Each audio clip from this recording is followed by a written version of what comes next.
that if they make a mistake of allowing the UDA brigade to take over the reins of power in this country, they will be allowing the country to take the Uganda direction.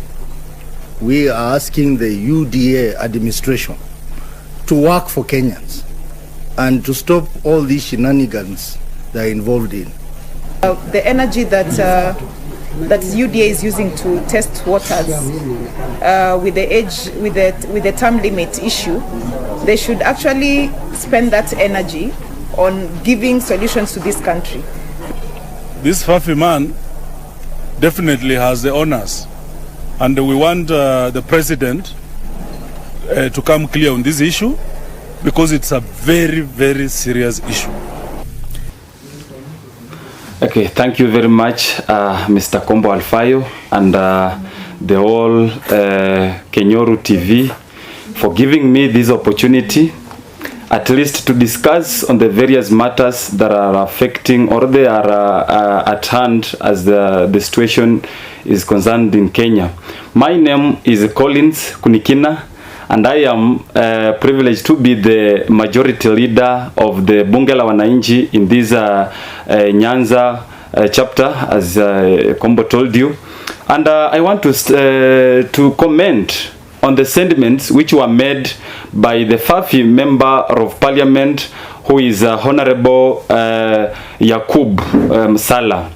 Actually, people are underestimating those sentiments, saying that they are of no way related to the UDA brigade or the UDA government.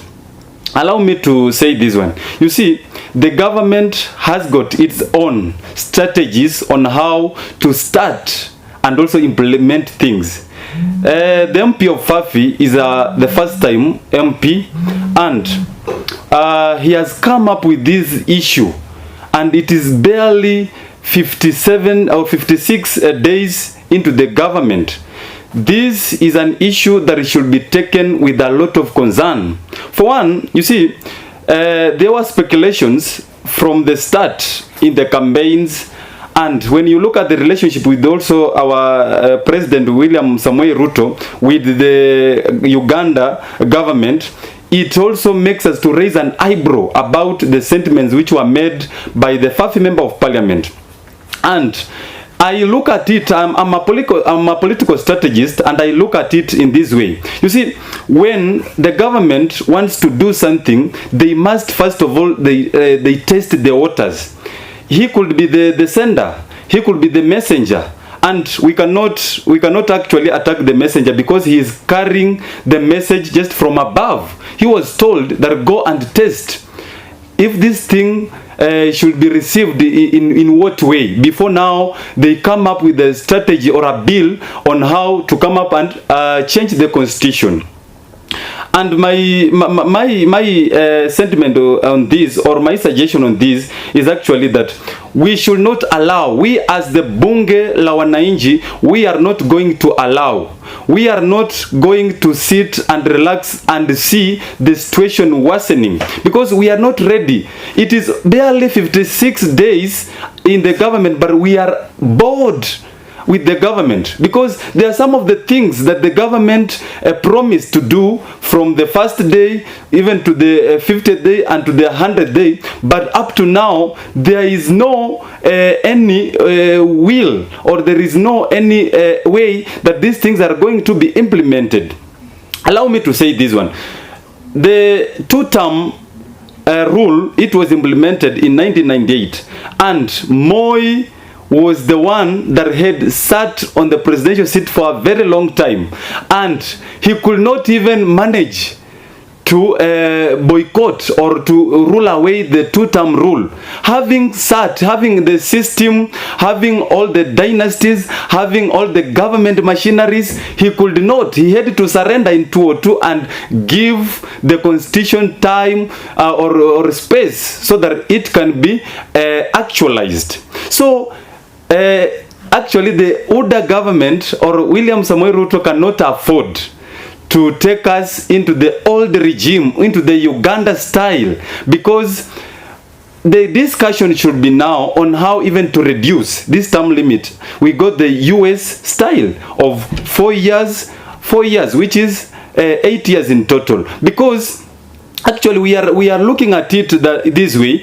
If the president has not done what he promised, then he should pave way. He should not continue with the presidency, because now when we say that the limit should be cut away and we introduce the age limit to 75, this literally will be that President William Samoei Ruto will now be in office in the next 25 years. 25 years, actually we cannot even afford. If we cannot afford this 56 day, then 25 years will mean that everybody will be gone. Everybody will not afford to this style, his style of leadership. Allow me to say this as the majority leader of the bunge la wananchi. We are going to stand still. We are going to raise our voices as the youth, because we have been told that the leadership of the youth is tomorrow, but we are standing up as youth to prevent or to actualize the constitution. Actually, the discussion now should be not as a matter of changing the constitution. We have many issues at hand to deal with. There is drought which is ravaging our people. The common wananchi has no time actually to listen to these discussions. And I looked at it this way also, Bwana Kombo, if you give me time, that the MP could also in another way trying now to deviate the attention of the Kenyans right now. We know that now the situation at hand is drought. The situation at hand is actually starvation. So bringing now the discussion of the term limit is actually trying to deviate and also to keep now the discussion of starvation to appear as if it is not doing anything. And also you should remember that the discussion actually that also arose and stir up the online reaction is about the ghost workers. You know that there are counties that have been highlighted to have used squandered billions of money on ghost workers who actually did not exist. So when you talk about this topic and someone else from the same government coming up with a discussion actually to deviate Kenyans from the real issues that are affecting the common wananchi, it is a shame on the UDA government. And we are standing still as youth, and we are saying that we are giving tunaipa makataa za siku 7 kwa yule MP wa Fafi to come out clear and retaliate himself, and also retaliate on the sentiments that he made, because this is alarming. We cannot afford to go the old ways, the Uganda ways, because we are 42 tribes. 44 tribes in Kenya. And when you talk about age limit of, or the term limit of going up to 75 years, then we are literally talking about that we shall have a repetition of the same tribes into the power, which we cannot actually afford. I am a lawyer, and I want also to have space so that I get the rulership of this country. So we are saying very clearly as the bunge la wananchi that we are not going to allow, and we shall stand still to defend the constitution of our country, Kenya. We don't have any other country, we don't have any other jurisdiction, and we are going to defend this country as long as we are alive. Thank you very much.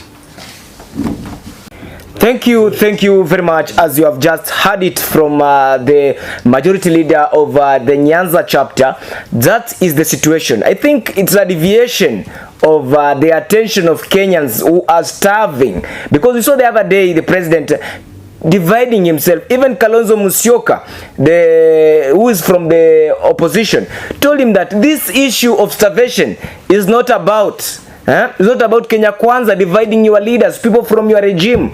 Go this side, go this side. You should even incorporate us inside, so that we help each other, because despite being the minority, or the opposition, we all have determination to help our people who are Kenyans. This is something that you are going to look into deeply. And if it's now that you are watching our content for the first time, kindly I urge you to subscribe, like, share, and comment, and tell a friend to tell a friend, because this is a home of where you'll be getting each and every time good news, good analysis, and you won't miss any of our uploaded episodes. Thank you very much. Till next time, bye. Yangu ni machache kabisa ya kwamba tumefurahia serikali ya Ruto vile amegawa mabiti, ni kila region, kila community imewakilishwa katika hizo mabiti zote, na hako na sera nyingi ambayo anataka kufanya. Hatutaki tufanye makosa tuliyofanya wakati wa Mwai Kibaki. Tulimtoa yeye kazi kabla hajamaliza program zake. Aliacha kiti kwa ajili ya constitution ya 2 terms. Mimi na wabunge wenzangu tuko na mjadala inaendelea saa hizi, na mjadala yenyewe na tunataka kuambia Wakenya ya kwamba mambo ya 2 terms haiwezi kutosha sisi. Tunataka mjadala yenyewe ikuwe ya umri. Mtu akifikisha 75 ndio hawezi contest. Kabla hiyo anaweza contest. So tunaambia mjadala ama terms ama requirement ya constitution ya presidency ikuwe ni umri ya mtu ambaye anagombania kiti, na umri yenyewe ikuwe 75, sio term 2, term 3, term 4, kwa vile mainchi ambayo zimeendelea kama German, Mikel alikuwa pale miaka karibu 20, Australia hapo pale 2013, Norway hapo alikuwa pale miaka 4.